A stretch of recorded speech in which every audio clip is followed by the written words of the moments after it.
Oh my God. Hold on a second. What am I doing here? Jeez Louise, you think this is my first day? All right.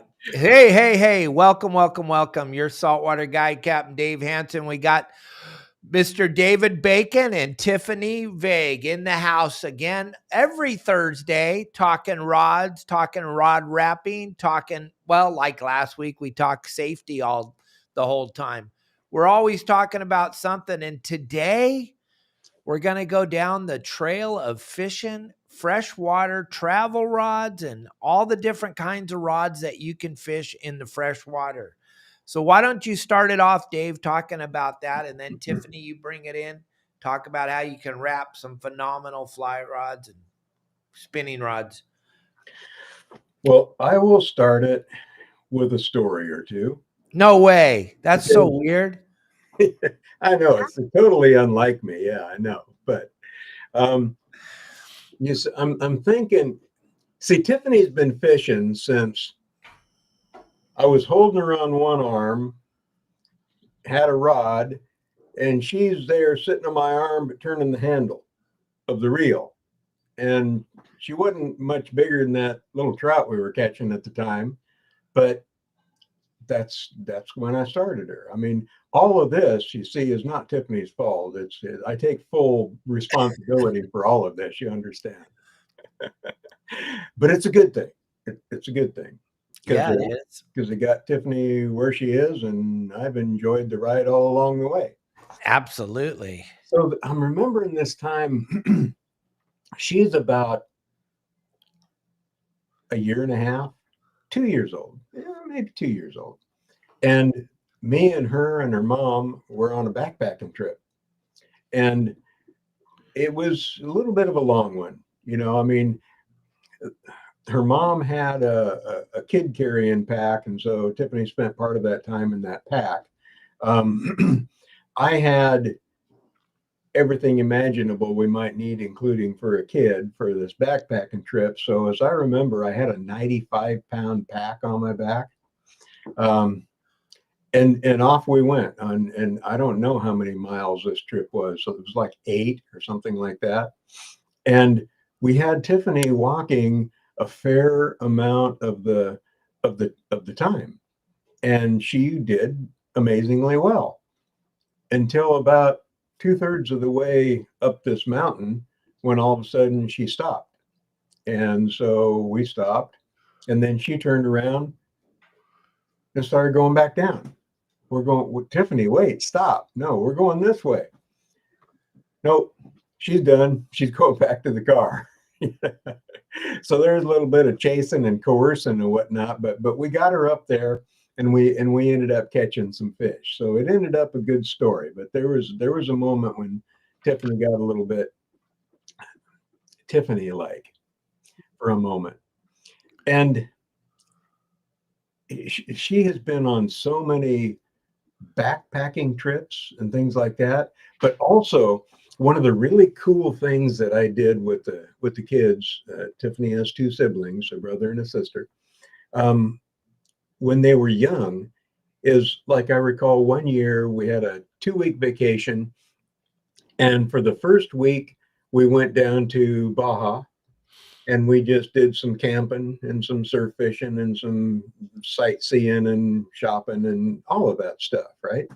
Just family stuff in Baja. And then we came back, and the next week we went on a horseback trip up into the high Sierra basins. And if you haven't been on a horseback trip, let me tell you, those things are amazing, because you get all these pack mules. You can literally bring the kitchen sink. So we did high basins, and they take you up there. They drop you and everything off. They go away, so you don't have to tend to horses and mules and whatnot. And then they come back and get you on a predetermined day. So we had like about 6 days up there or something, maybe 7. And absolutely wonderful, because you got all your stuff, the big tents and stuff that you couldn't even dream about backpacking up there. You make the mules carry it. And so it was a great trip. But in all of those trips, and I myself have done an amazing amount of backpacking trips. We could easily have a a whole one of these hours to just talk about some of the amazing backpacking trips I've done. Um, but through them all, I've developed an appreciation for what we'll call breakdown travel rods. And I've been through all of the gamut of store-bought ones. In most tackle stores, you can find the rods that are telescoping that will just kind of sort of push down inside themselves, and they're only about that long, so it's not bad. And I've had two-piece rods, and the telescoping ones, store-bought telescoping ones, frankly, in my experience, have just been not very good. Things happen to them, and their action isn't good. It's not my favorite. Two-piece, I took some nice two-piece rods on backpacking trips, and a subset of those actually came back without getting broke. But too many of them got broke, and I'd be up there fishing with half a fishing pole or something, right? So there's issues like that. The real solution to travel rods, I think, from experience, is multi-piece, like two-piece minimum. That's fine for some travel. Not so fine for backpacking, um, and not so fine for airlines necessarily. Um, Three-piece and four-piece are even better, because three and four-piece, now you can put them in a backpack where they're protected from overhanging branches and bushes you go by, and trips and stumbles and they hit on something and things like that. So those are all great. And depending on where you're traveling, let's say you're going to someplace, another country, you're flying down to Baja or wherever, Canada, someplace, and a three and especially a four-piece rod, it'll go in your carry-on, so you get to protect it by yourself. You don't have to leave it to the curious life forms that the airlines hire to handle your baggage. I'm not sure which part of life forms some of those folks are related to, but this way you get to control it yourself. It's in your carry-on. The worst thing that's going to happen is you're going to put it up in that overhead thing, and hopefully that goes okay. But multi-piece rods are kind of the way to go. A broad spectrum. I mean, you can take a 4-pound stick up to the high country, because on that trip that I was talking about, the first week of that trip down in Baja, went out fishing. We're catching, bass, we're catching yellowtail, we're catching tuna. I mean, we're catching some nice fish. And then the very next week, up in the high basins of the Sierra, like 11 to 12,000 feet basins, we're catching golden trout. About that would be a good fish, and that would be Right. been around a long time because they have such a short growing season. And I got to say, I had just as much fun with those little 8-9 inch golden trout than I did with the much, much, much bigger fish down in Baja. And I guess the reality there is just because I love fishing. They're all fun to me. But to go up there, you can take like a 4-pound stick and go up there and just have a blast with them. And if you're going to be in places where, I don't know, there's various fishing opportunities, then you might go up to like a 6-pound rod, maybe even an 8-pound rod. That's getting to be pretty heavy. But you can do a lot of different things in a lot of different waters, whether you're packing like that in high country or just going on a backpack in lower country, and you're going to be doing rivers and lakes and streams and all of those. They all have their place. And when you go someplace where there's a beach, suddenly this thing becomes your surf fishing rod too. I mean, you take a 6-pound stick that put it all together, and it's like, 8 foot or something like that. Um, surf perch are a blast with that. And there's other fish around there too. And if it's a bigger fish, well, you're just going to work at it longer, but that's okay because it's fun. But all of those different possibilities of rods based on matching your needs to what you're going to be going to do takes a little figuring out. And that's what we have Capt and Tiffany here for. And if you're going to, and I strongly recommend you do because it will be ultra meaningful to you, if you build your own, I mean, you start out by taking Capt and Tiffany's 15-week advanced class to take you from beginner to advanced. And she has the next one starting up on December 2nd. And she's going to be doing a weekday class. It's going to be Tuesdays at 5 p.m. Pacific time. So whatever time zone you're in from there, figure it out, a few hours difference. Well, maybe more than that. We have one student signed up from Australia. That's going to be more than a few hours away. But you start out that way. Oh, and there's an early bird special going on through Black Friday.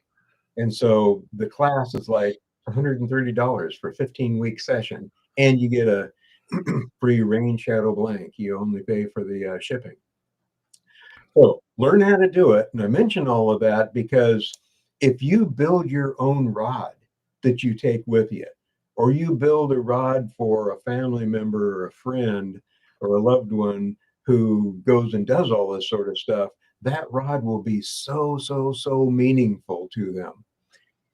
And if they break it, it's going to hurt their hearts and yours, you know. But things happen up there, so you got to be prepared for that. But I wanted that kind of introduction to then turn Capt and Tiffany loose here a bit and talk about some of the mindset, some of the things to think about, and some of the things you can do to have multi-piece travel rods, whether you're going airline, whether you're going backpack, whether you're putting them on a pack mule or whatever. So, Capt and Tiffany, what we got? A lot of people like, a lot of different lengths. Some people want two-piece, whether they're backpacking or if they're camping or doing both. Some people want three-piece and some people want four-piece. So it becomes more of a, personal preference. For me, I can deal with the two-piece, going backpacking. It's very hard to be doing switchback trails with the trails being so narrow, with the 7-foot rod. It's like, and then how sometimes you have to go underneath the tree because the trees are overhanging over your path. And so you have to do that ducking thing that you always stressed on me on doing, duck and cover. But, when you've got this 8-foot rod that's sticking out of your pack, you can break it. So, if you're doing like a 6-foot rod and have a two-piece, then you can have it, shorter to where you can put it in a little, very light tube. If you have a 3-piece, you can put it in a light tube, or a 4-piece and put it in a small tube, and just have that in your backpack as you're, going from spot to spot to spot, kind of protecting it. But at the same time, you can just easily whip it out once you get into the stream, or you get into a river, or if you get, to a lake or wherever you're camping and there's water out, it's very easily accessible and it doesn't break on you.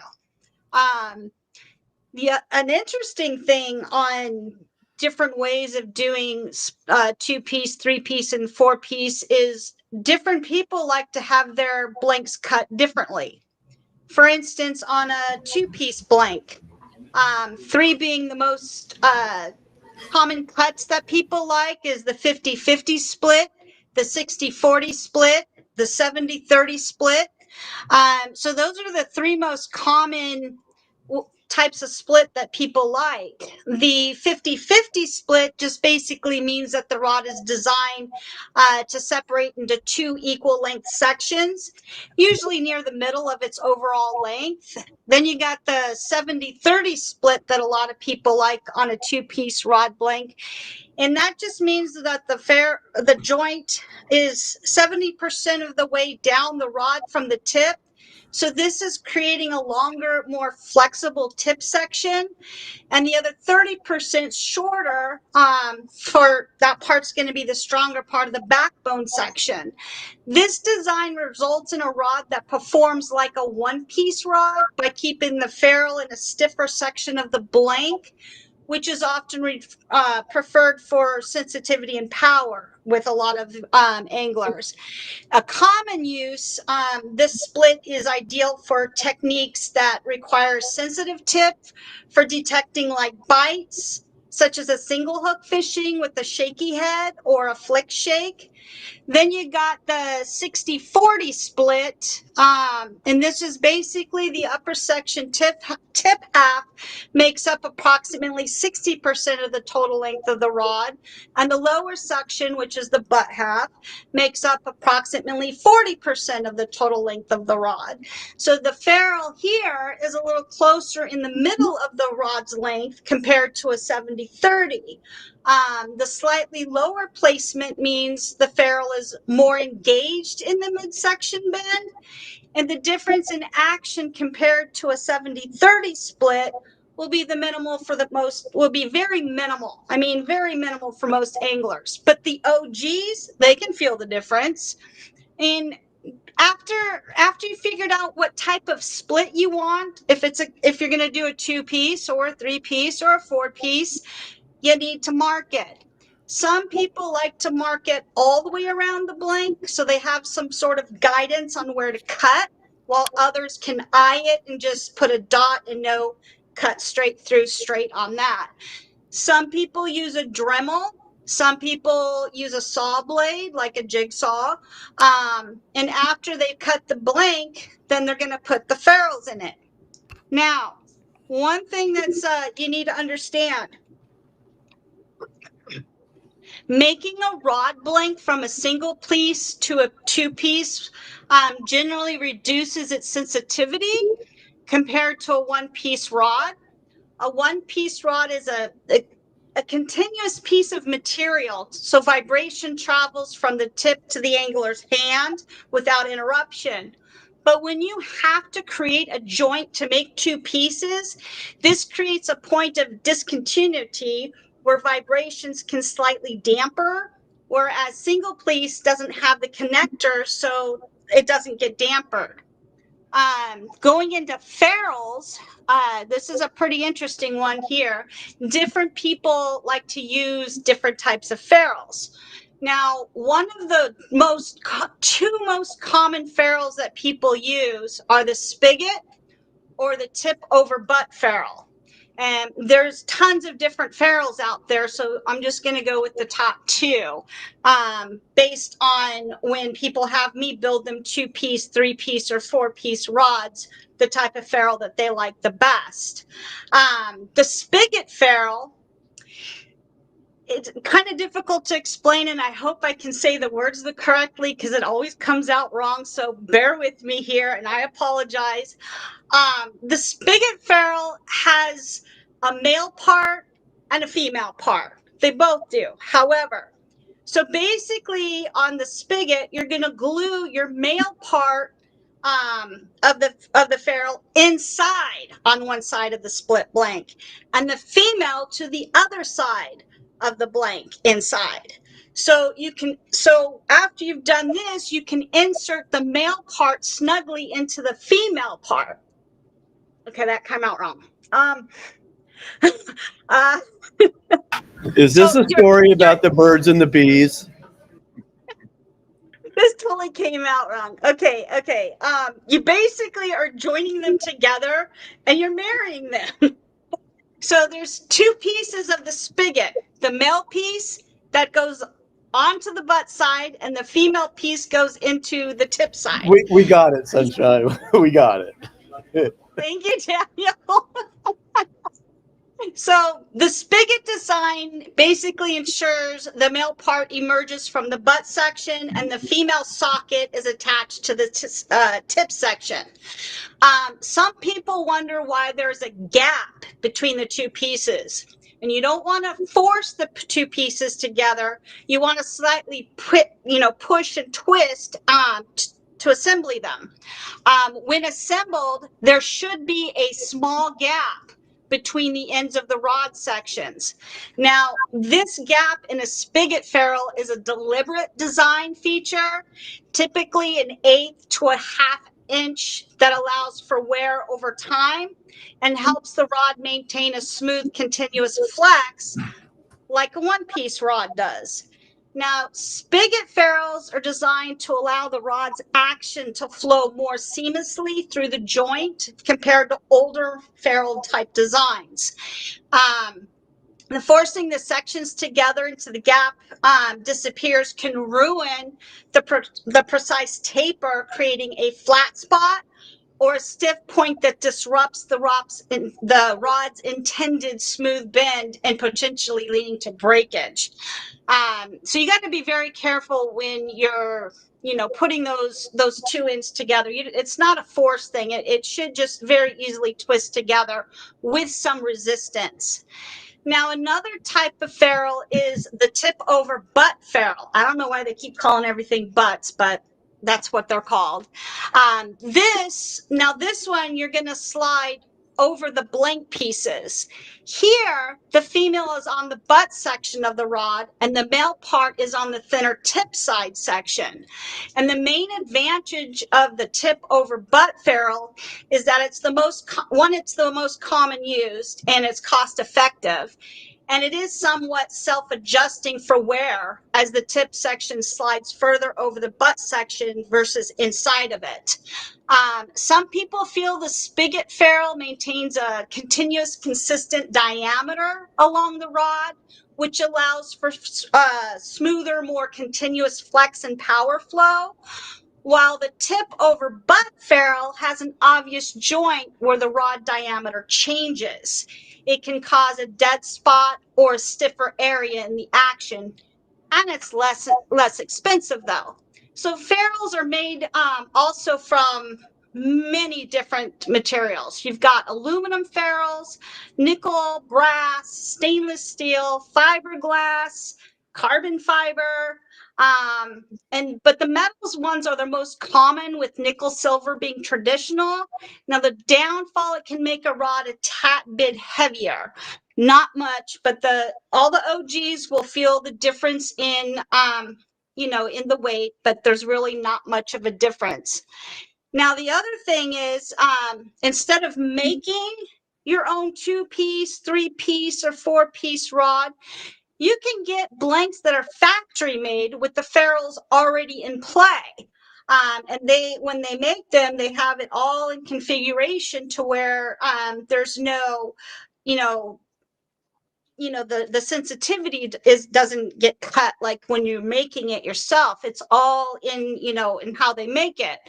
And how they fit the ferrules in it. So you don't have to mess with the cutting. You can have it for both freshwater and saltwater. Example, the Rain Shadow Revelation RX7 travel jig blank. This is a 4-piece travel rod that comes in different weight classes, like the 9'6", 6 to 10 pound. It's a light power, beautiful blank. The MSRP on that is $152.89, but at Vague Rods, it's $107. Then you got the 20 to 40 pound retail, 20 to 40 pound one that you can use for, out to sea, deep water fishing, if you're, all sorts of different things for heavy duty catfish, all sorts of stuff. That one retails for $221.15, but at Vague Rods, it's $154.80. Then here's another example, a 2 to 6 pound rod, MSRP being $57.57. It's a fly rod blank, and our price is $35. And these are our everyday prices with all the brands we carry, up to 40% off of Batson products. We also do have Mudhole products, Seeker products, and all sorts of different things. So depending on what you want to build, if you want to do saltwater, if you want to do freshwater, you can make a 2-piece, 3-piece, 4-piece rod. Now, here's some common questions that people ask me. Can I ask one? Okay, Dad. Sorry. Well, first off, that's pretty amazing, those discounted prices you're talking about. And the quick math in my head says, in many cases, 40% off MSRP. So, you think about companies having Black Sale Fridays coming up, do the math. I think you're going to find out that vaguerods.net prices are still lower than many of the Black Friday sales. So if you're going to go shopping Black Friday, be sure and take a look at vaguerods.net. But I want to go back to a couple of things you talked about. And that is one, it's really true and really interesting that where you put that ferrule is going to affect the action. Okay, the further down the rod towards the butt, the nicer the action is going to be on that longer top piece. That's helpful. And for the sake of fishing, that's the direction you want to go. For the sake of getting the rod to where you want to go fishing in the same number of pieces it started in, I've found, especially on harsh trips like backpacking trips, things like that, I like all my lengths to be the same. And that's so that when I bundle them and wrap them top and bottom, they all function together and protect each other. If you have a longer tip action, then when you take them apart and put them together and wrap them together, that long tip part, which is the weakest part, stuff can happen to it out there. It's longer and more vulnerable. So, we all want to build the rod that is the best possible action and feel and all of that. And that's very true. But also think about the needs of where you're going and the environment you're asking that rod to survive, especially on the trip, like a backpacking trip. So that it may not be the best way to go to bring that ferrule down to increase the tip action. That's great, but you want to make sure it gets there in one piece. Something I want to add to your talk on ferrules, something that I taught Tiffany very young, and I've seen her do a million times. When you're getting ready to put those ferrules together, you want to make sure they're clean, because any grit in there just makes them difficult to fit in, can damage the inside of there a little bit, and can make them difficult to take apart. So clean them real quick, even if it's just wipe it on your shirt or something. I've done worse. But then you take that male part of the ferrule and you run it up alongside your nose. Not inside your nose. You don't want that on there, because the rod may never come apart. But everybody's nose has a little oil on the outside, especially in the crease there. And that oil, I'm telling you, is the best stuff there is for that ferrule, because the ferrule goes together really nice. And when you're all done, it'll come apart really nice too. So nose oil from the outside of your nose before you put the ferrules together. That is so classic, Captain Bacon. That's so classic. That's what my dad had me do when he gave me my first rod that he made. I don't even know how he made it. There's no rod wrapper that he made it. It was probably a piece of cardboard, but he made me a spinning rod, 2-piece. And yeah, right there, get that nose juice right there. It's perfect. We're talking just old time experience now.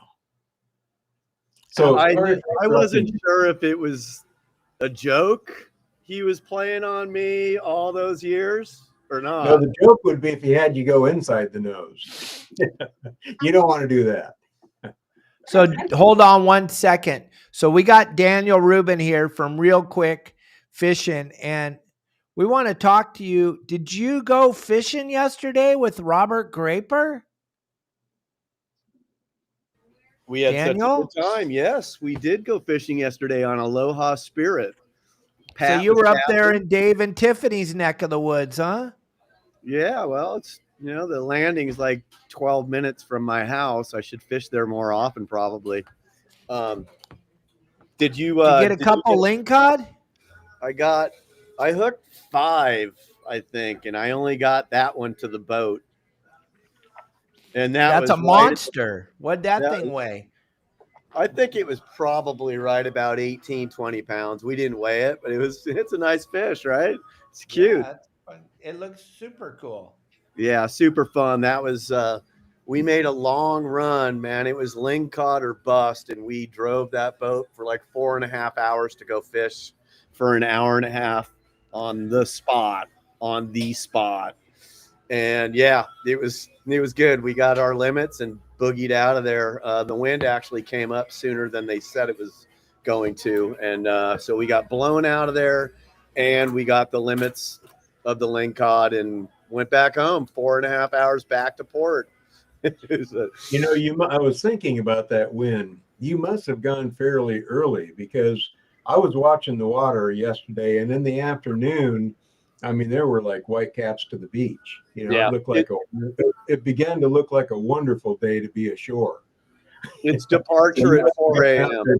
You must have gone out there pretty early. Yeah, 4 a.m. departure on Aloha Spirit.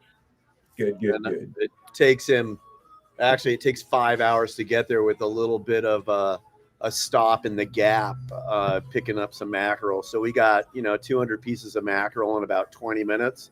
Just 2 little stops we made, and I was getting 5 at a time, and we were just pulling those things. And yeah, worked out really well. I did get that lingcod on a heavy iron, a big red.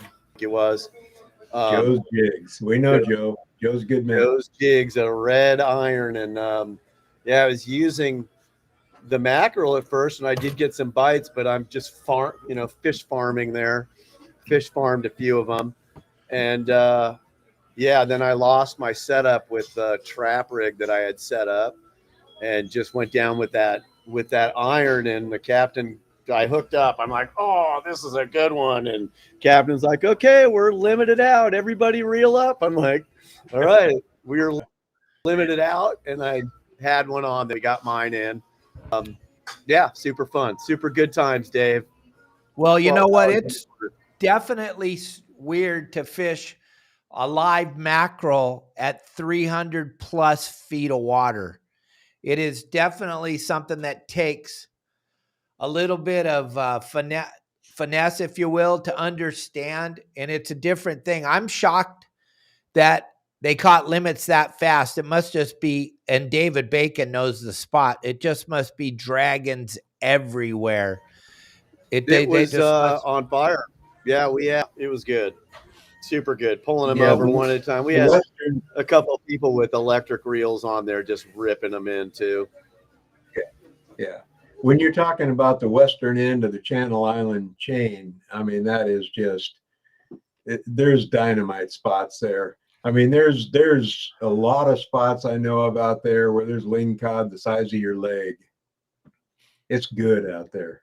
Well, yeah. And then to think we talk about this, like, we haven't had this open in so long where you can fish over 300 feet. I mean, up there at the Channel Islands, they've had some of the weirdest, lamest restrictions ever, where if you're fishing over here and it's on a Thursday and it's 4 o'clock and you can't fish deeper than 120 feet. And then if you go over to this spot, you can fish in 180 feet, but only on a Wednesday at 4 in the afternoon for 12 minutes. And then you got to be out of there by 6 o'clock in the afternoon. You're like, what in the hell are you talking about? These are rock fish. They're not, I just don't understand it, but glory be that we got open now and we can fish unlimited depth. And that's got to be just insane, because I know up there the shallow water is ridiculous. And if you get in the right areas, you can catch lingcod in 50, 60 feet of water all day long at San Miguel and a little bit at Santa Rosa. If you know what you're doing, it's fun. But I can't even imagine what these things must be like in that unlimited depth now, where you could fish 300 more feet. Oh my God, that stuff hasn't been touched in so long, right, Dave? Yeah. There are lingosaurs down there. That's the only fish I'll nickname after a dinosaur. You know, they haven't changed much because they haven't needed to. There are lingosaurs down there. and reds. I mean, reds that are just massive things, right? And coppers, like you wouldn't believe, they're huge. I like the chili peppers. I just Chili peppers, give me too. chilies all day long. Those are just so nice. I and saw they're you easy guys. to fillet, and they're easy to fillet too. Oh, they're the easiest to fillet. But I saw you guys, Daniel. You had some giant chilies yesterday. Yeah, you guys, we didn't have a single short lingcod go back in the water. Nice. No short lingcods. That's They wouldn't awesome. survive out there. They get eaten. Well, did you use the ReelQuick rod system on them?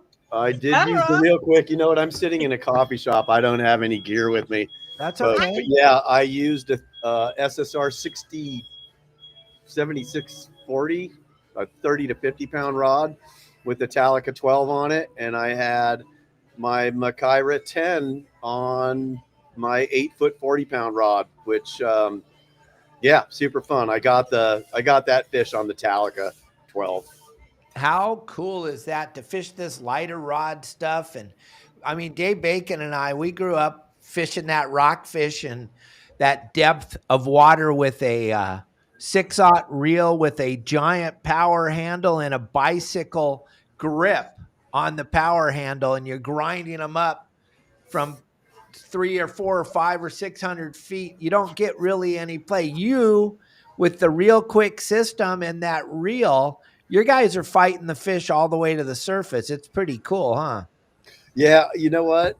I think I would have liked to have had a nice big 6/0 spool to gather that line up a little quicker, you know? I was actually pushing on the Talica 12. I couldn't get it to turn with that ling on it. I had to put it in low gear and just and wench it up. It was a strong fish for sure. I could have used that bigger spool for sure. Well, let me show you guys this quick commercial we got with Daniel with the ReelQuick system, and then we'll get back into talking about this travel rod fishing. All right, gang, your saltwater guide, Captain Dave Hansen. We're down here at the Pacific Coast Sport Fishing Show, and I'm with Daniel Rubin, the creator of the ReelQuick reel seat system. This is an amazing, amazing product. You guys check this out. ReelQuick fishing is a dovetail connection. It is in the unlocked position for simplicity here. Comes right off the rod with a dovetail connection. No more screws, no more clamps on the back. Goes on the rod just like that, and we can lock this in place. Turn of a pin. This is strong. This is not coming off of this rod. ReelQuickFishing.com. Dave, you want to add anything to this? The really cool part about this is the simplicity of it. I fish hard all the time.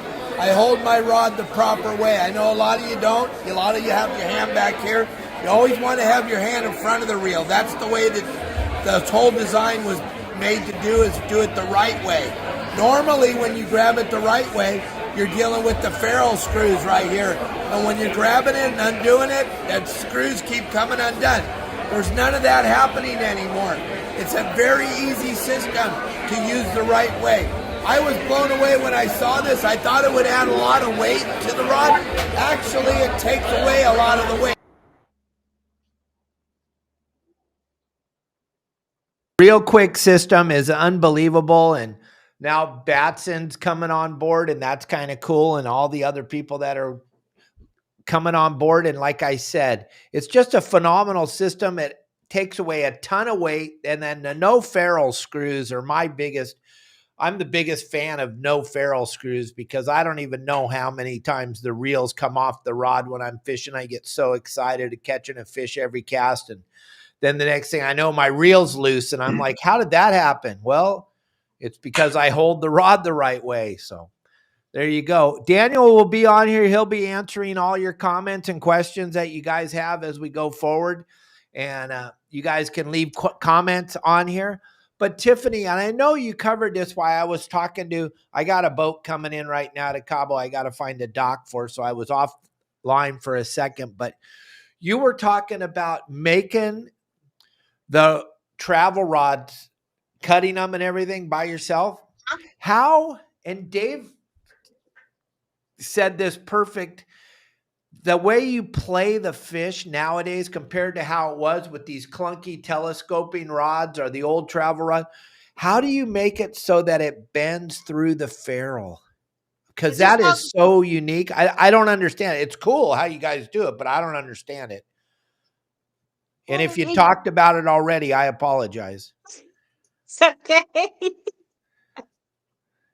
It's basically on a split. Like the three most common ones that people like is a 50-50 split, 70-30 split, and 60-40 split. And you know where it's connected down the blank, whether it's a 40 or 60% from the tip down, you know, you kind of want to get it away from the arch. Though sometimes when you have the 4-piece, you're going to have an arch, but it's when you do it inside the blanket, it kind of makes it flow through. But when you have the ferrules on the outside, it kind of gives it a dampened effect. You know, a lot of people can really feel that difference, but when you have it the spigot type, that's what it kind of makes it more of a smoother transaction through it than having it on the outside, if that makes sense. Absolutely. It does kind of make sense. Daniel Rubin looks as bored as he could possibly be right now. No, I'm just thinking over here of, didn't want to lose this question. Can we just wrap the rod and make the whole rod and then cut it and put the ferrules on after the rod's already made?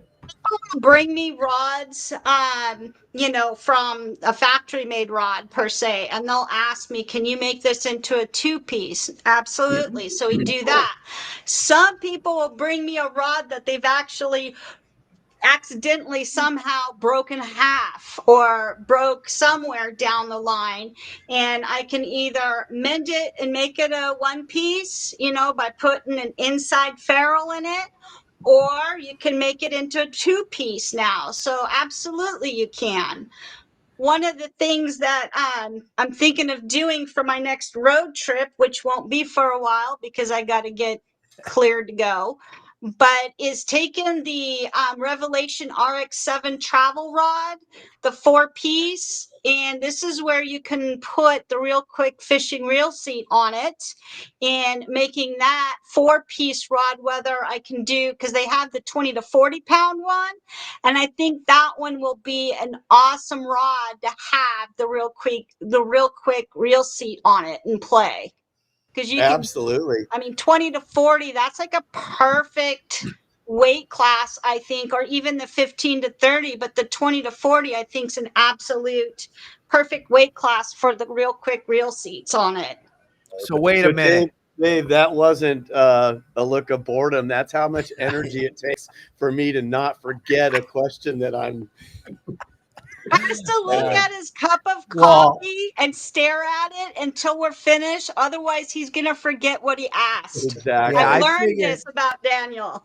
I figured he had something really good to think because he was stopped right there and he was just like, I got to get Daniel involved in this. But Tiffany, I'm blown away and I can't even comprehend. You can take a pre-existing rod. This is wild to me. And I'm sorry, Dave. Your daughter's an amazing human being. You can take a pre-existing rod, cut it in pieces, and put it back together, and we can go fishing with it. That is unbelievable. That is so weird.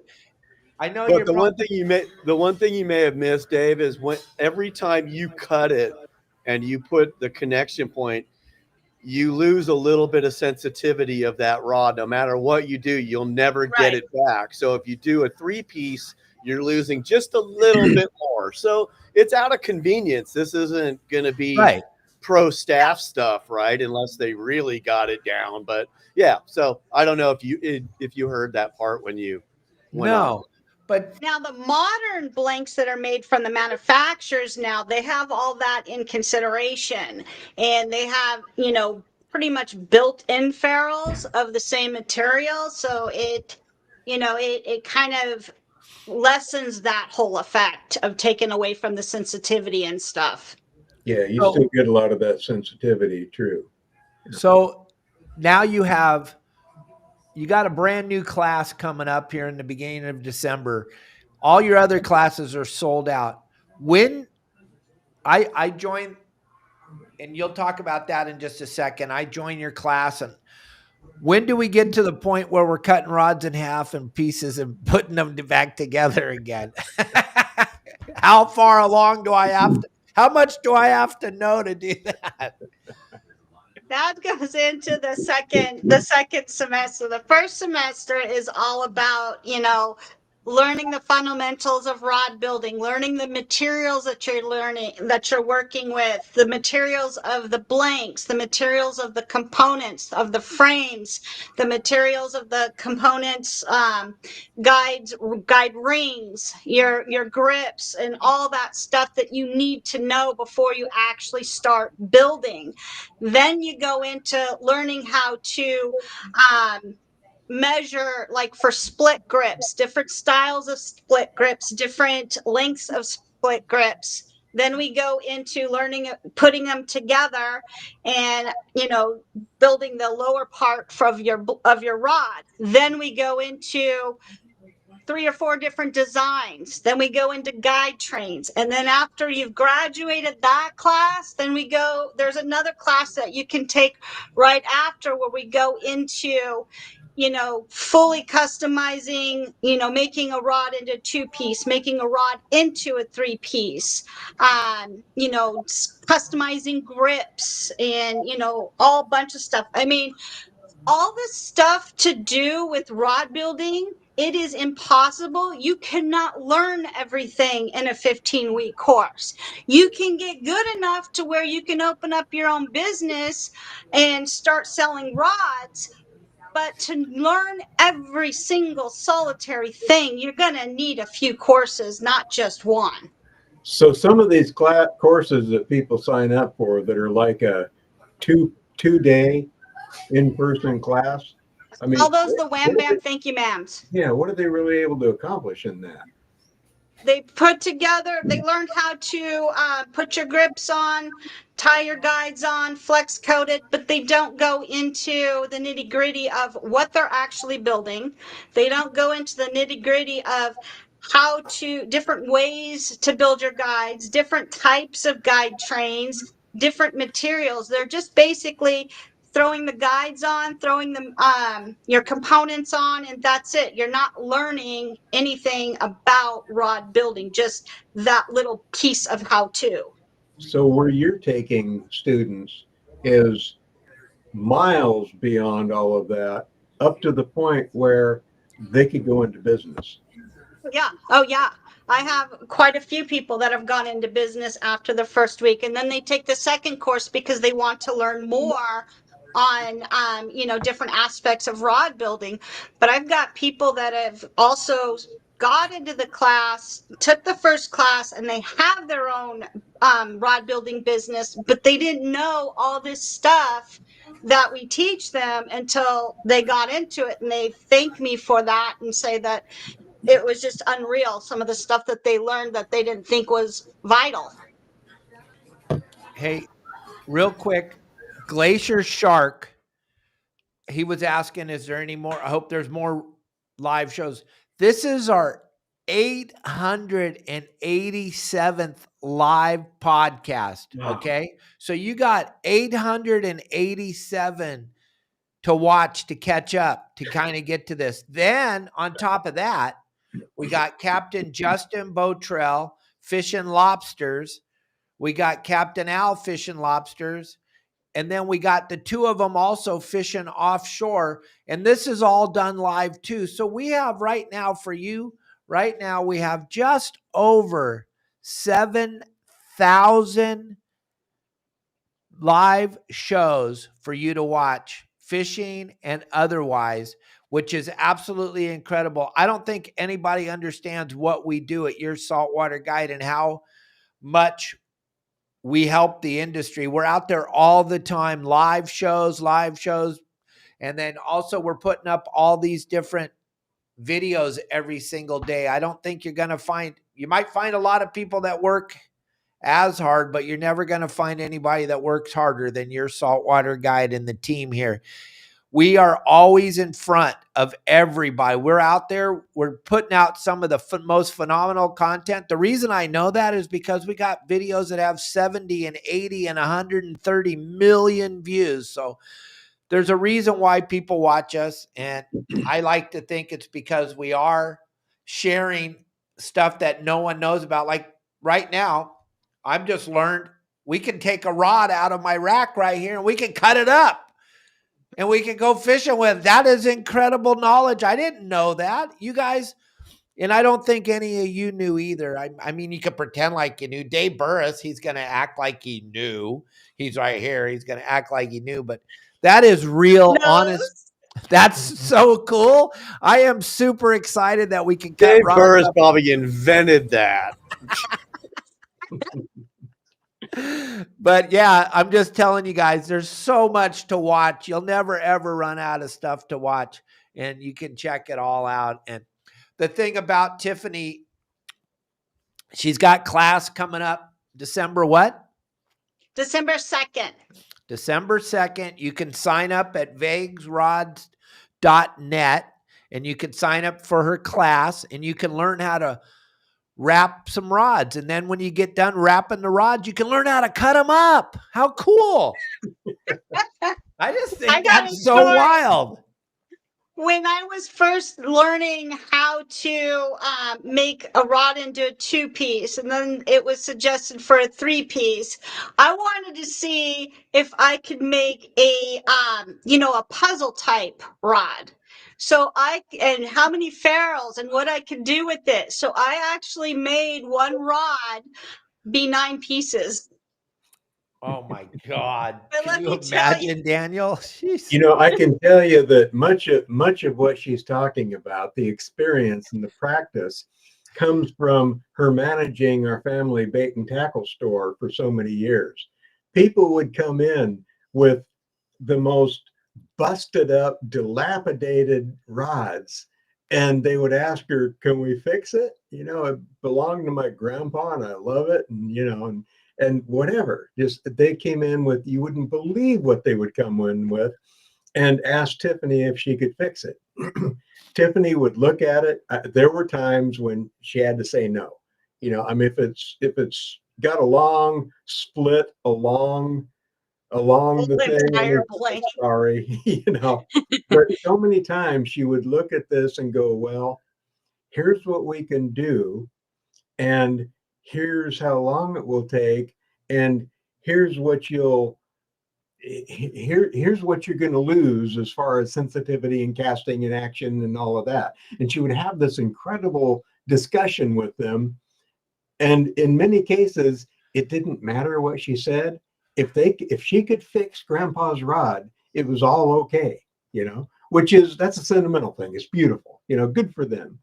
But that's where all this knowledge and experience of what you can do with a rod, cutting it apart, taking chunks out of it, whatever, that's where all of this comes from.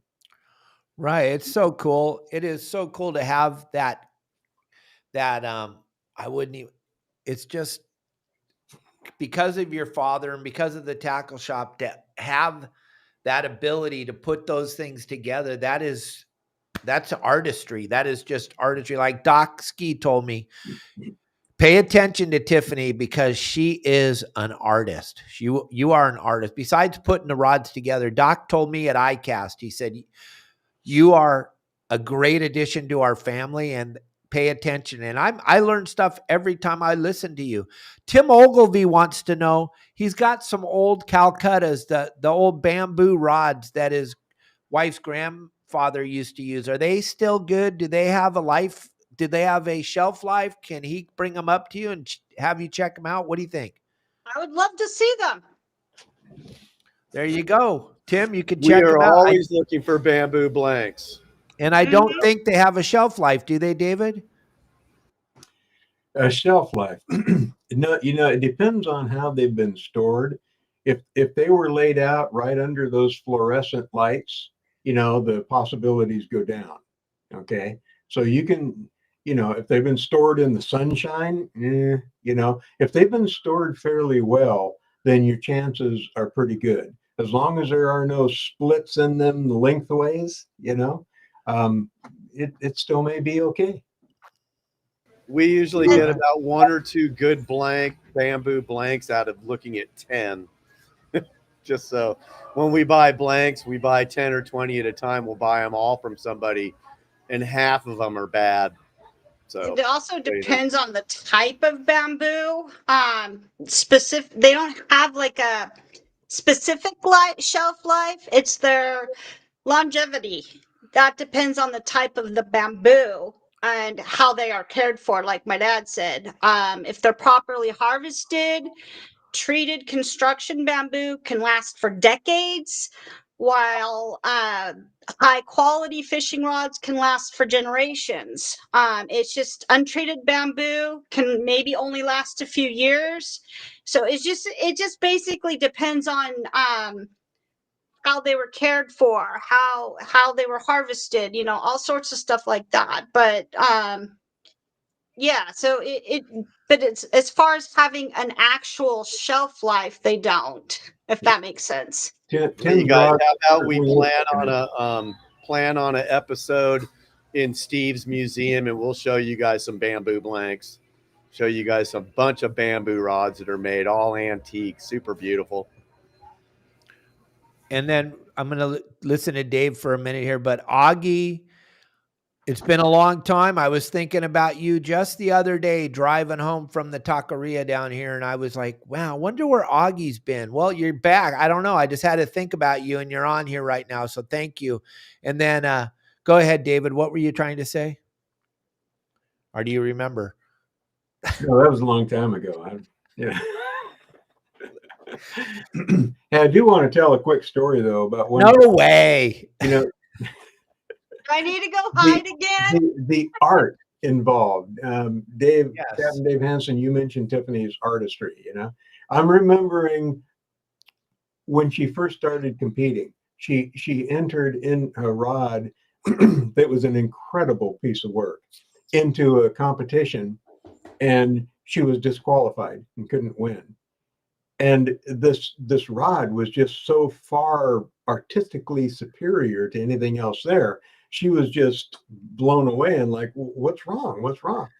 And they came and they told her, and it was a rod with ferrules, right? Multi-piece. And they said, you got to read the rules of the contest. And at the ferrules, you always decoratively wrap above and below the ferrules.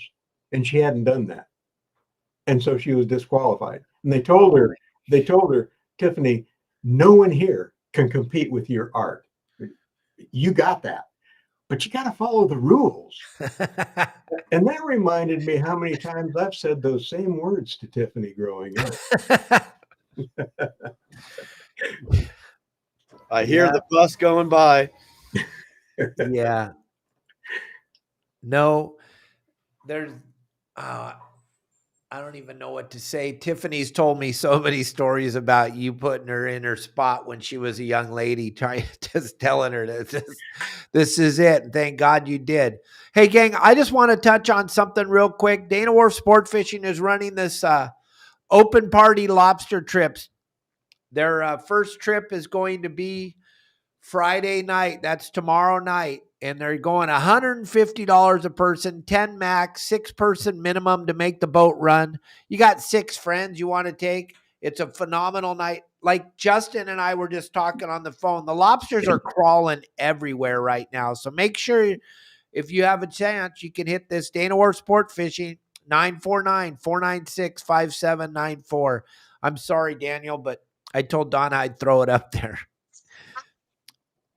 Gypsy Boy 932 is asking to repeat the website. It's vaguerods.net. V as in Victor, A, G as in golf, U, E, R, O, D as in Delta, S as in Sierra.net. Do you have a QR code for Vague Rods, Dave? I do not. I will, though, if she gives it to me. I'll send it to you. I'll put it up there. Silly goose. I'll put it up there. Yeah, what the heck, Daniel? Good on you. Good on you. Looking out for me.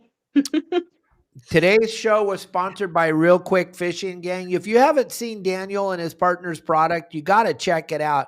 And Daniel's always there for you. He'll answer the phone. I'm going to throw the QR code up in front of his face here again for a second, but his phone number and everything is available. You go through the QR code up on the screen right now.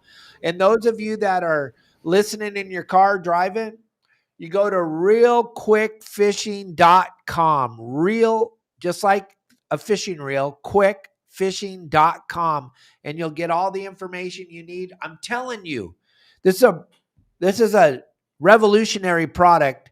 It's been out for about 2 years now, but you definitely want to check it out and make your own decision. I understand that. We all got to, but once you fish with this, I'll tell you what, you're going to be simply amazed at how bitchin' it is. I've got to use it all over down here in the Baja, and I've got to use it all over in Alaska. You guys have seen the pictures.